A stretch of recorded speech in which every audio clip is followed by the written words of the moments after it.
नमस्कार, माझं नाव डॉक्टर वर्षा जगताप। आज मी तुम्हाला मेनोपॉज म्हणजे रजोनिवृत्तीचा काळ काय असतो, तो नक्की कशामुळे होतो, हे सगळं सांगणार आहे। तर मेनोपॉज म्हणजे प्रत्येक स्त्रीच्या जीवनात कधी ना कधीतरी येणारा हा क्षण आहे की ज्या वेळेला त्यांची पाळी अनियमित होते किंवा काही वेळेला अचानक थांबते।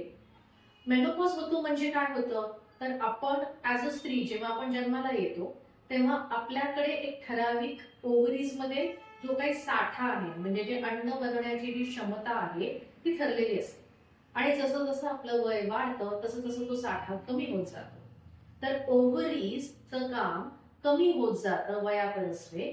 मग त्याच्यातून बनणारे जे हॉर्मोन्स आहेत इस्ट्रोजन, प्रोजेस्ट्रॉन, हे हॉर्मोन्सची लेवल्स पण कमी होत जाते आणि ती लेवल एकदम कमी झाल्यानंतर मग त्याला मेनोपॉज असं संबोधलं जातं। तर मेनोपॉज जर 45च्या नंतर होत असेल तर तो नॉर्मल वयात होणारा मेनोपॉज आहे।